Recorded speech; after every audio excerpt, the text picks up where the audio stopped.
Hola, Dios te bendiga. Te doy la bienvenida una vez más a este programa, La Biblia Leída y Explicada. Hoy vamos a continuar estudiando el Evangelio según San Juan y vamos ya a terminar con este pasaje del capítulo 13. Vamos a hacer la tercera parte de este pasaje tan hermoso que se llama Jesús lava los pies a sus discípulos. Y vamos a leer para ello los versículos desde el 12 hasta el 20. Si no has visto los anteriores, pues te recomiendo que veas la secuencia completa de los 3 videos acerca de este pasaje que comienza en el capítulo 13, verso 1, pero hoy vamos a leer desde el 12 hasta el 20. Pero antes, como siempre, vamos a orar.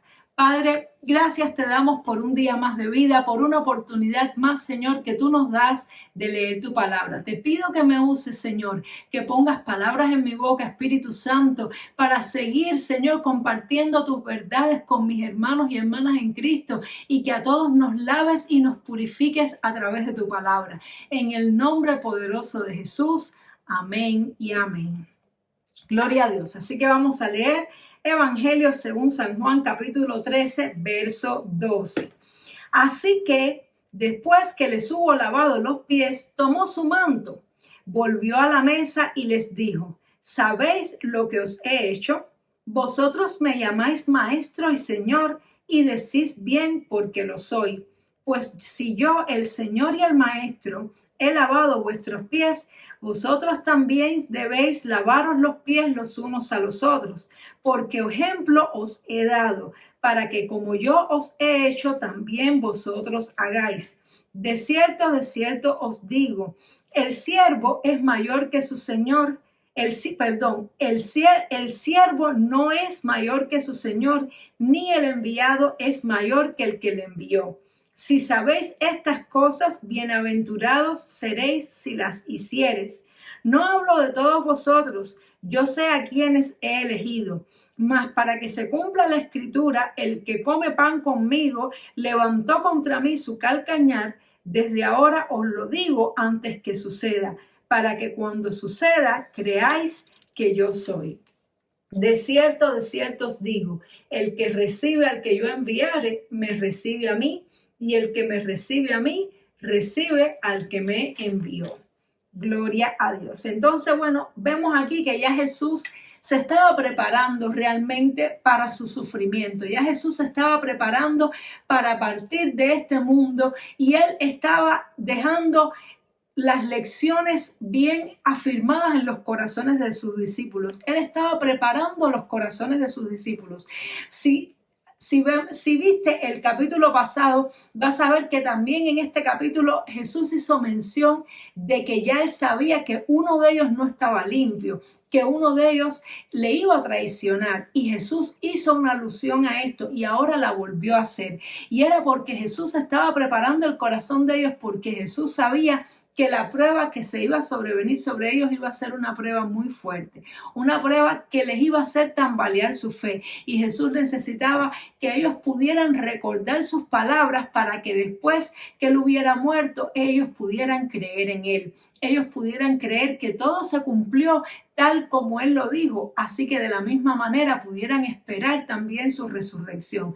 Aunque tal vez Jesús ya sabía en su corazón que para ellos esto sería muy difícil, pero aún así él lo trató de dejar claro para que ellos lo recordaran, para que ellos recordaran que todas las cosas que iban a suceder eran cosas que ya habían sido previamente anunciadas por él. Y esto es algo que vemos a lo largo de toda la palabra de Dios. Vemos que Dios nos ha anunciado todo lo que va a suceder en los tiempos finales.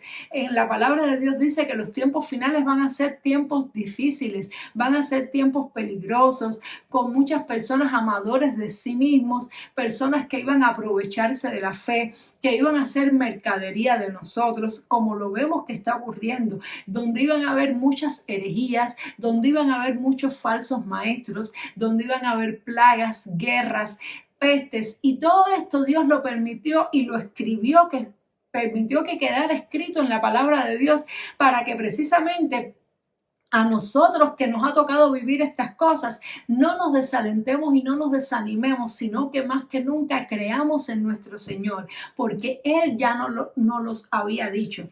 La Biblia dice que para que se confirme que un profeta es profeta, tiene que cumplirse lo que el profeta dijo. Por lo tanto, cuando anunciamos algo que no ha ocurrido y luego se cumple, es una señal y es una evidencia de que la persona que lo dijo habló de parte de Dios, porque Dios tiene control de todo lo que sucede en la tierra.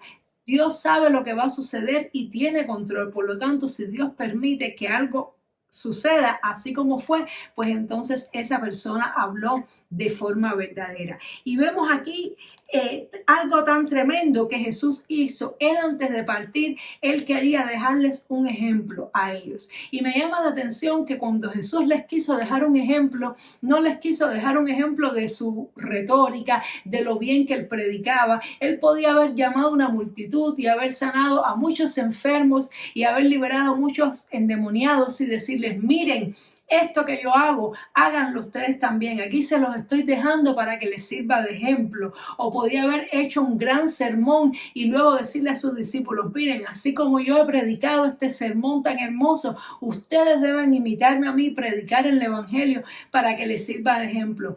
Él no hizo esto, sino más bien Él se humilló. Y Él les dijo: si yo que soy el maestro, y bien decís, es decir, Jesús no se humilló porque Él tuviera baja autoestima. Jesús no se humilló porque Él sintiera que Él era menos que los demás, sino que Él, sabiendo quién Él era, sabiendo que era digno de gloria, digno de honra, sabiendo que Él mismo era Dios, ya que a diferencia de los ángeles, por ejemplo, que nunca recibieron adoración de los hombres, cuando una persona se postraba ante Jesús y le adoraba, Él dejaba que la persona le adorase, porque Él sabía quién era. Él sabía que era el Hijo de Dios. Él sabía que Él compartía la naturaleza divina con su Padre. Y entonces Jesús, en este caso, cuando le quiso dejar un ejemplo explícito a sus discípulos, lo que hizo fue humillarse hasta lo sumo, lavarle los pies a sus discípulos, lo cual estuvimos viendo también en la clase, en el capítulo anterior, de que era uno de los trabajos más viles que se realizaba en aquel tiempo, que lo hacían los esclavos.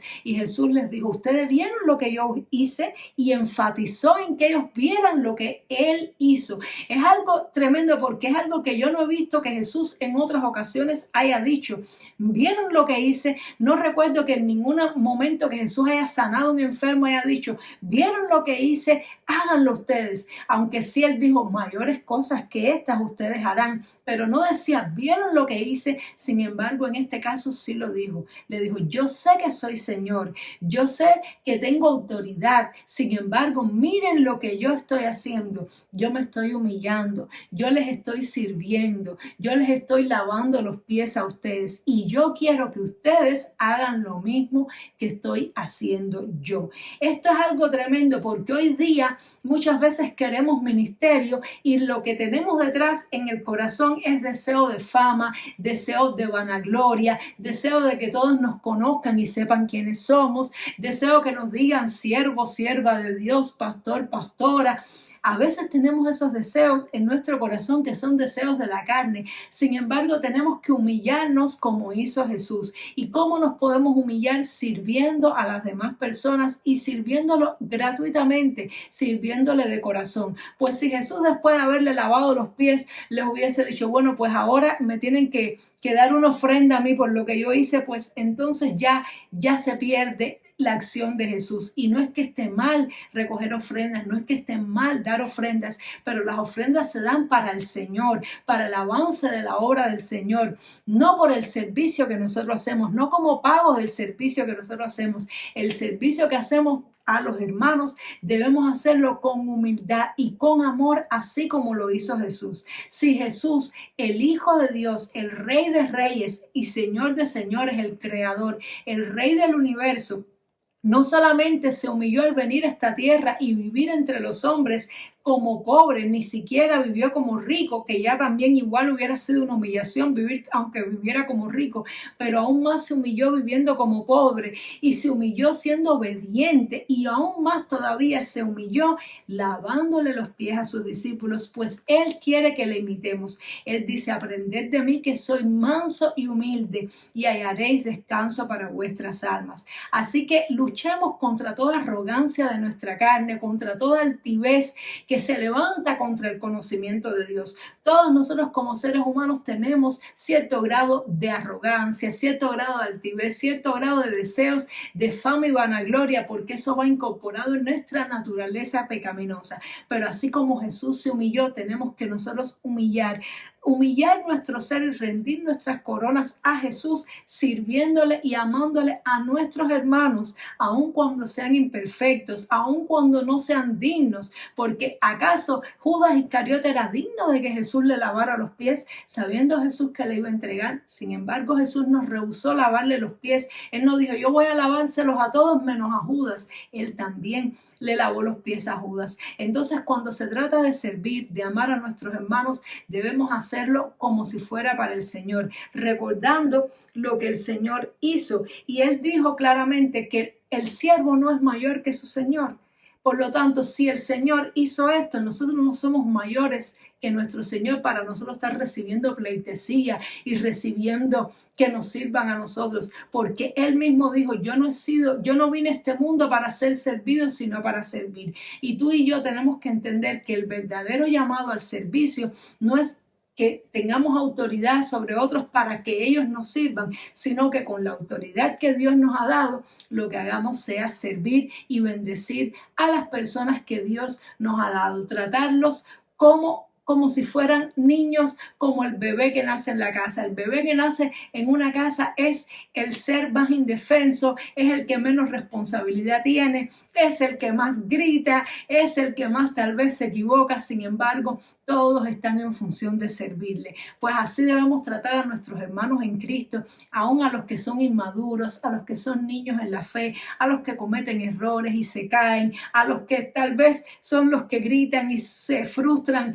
y sufren más, a los que más necesitan el alimento espiritual. Debemos tratarle con el amor que tratamos a un niño, a un bebé que nace en nuestra familia, y servirle con amor, así como lo hizo Jesús. Espero que esta palabra haya tocado tu corazón, haya llegado a tu vida. No sé si alguna vez has practicado físicamente lo que es lavarle los pies a algún hermano o alguna hermana. Realmente, aunque esto era una práctica de aquel tiempo y hoy en día no se practica, quiero decirte, yo he tenido la posibilidad de en unas contadas ocasiones participar de este acto de lavar los pies físicamente, aunque yo pienso que Jesús aquí estaba hablando de una manera espiritual, como hablamos anteriormente, de servir, de amar a los hermanos, pero también cuando lo hacemos físicamente es algo maravilloso. Realmente yo lo he podido hacer y he podido también recibir ese servicio, y es algo muy lindo, es algo muy conmovedor. La presencia de Dios toca los corazones cuando nosotros con amor podemos lavarle los pies a los hermanos. Así que te recomiendo, si eres líder, pastor en tu iglesia y nunca lo has hecho, aunque sea un día para recordar este versículo, sería bonito e interesante que pudieras predicarlo y que los hermanos lo pudieran practicar. No tiene que ser una práctica religiosa, no tiene que ser un ritual, ni lo que Jesús estaba pretendiendo con esto era que tuviéramos un acto religioso más de lavarse los pies, pero de vez en cuando hacerlo no está nada mal y nos recuerda la humildad y el amor que debemos tener por nuestros hermanos. Dios te bendiga mucho, espero que el Señor te haya edificado mucho con esta palabra y nos vemos, Dios mediante, en el siguiente programa para seguir estudiando el Evangelio según San Juan. Dios te bendiga. Chao.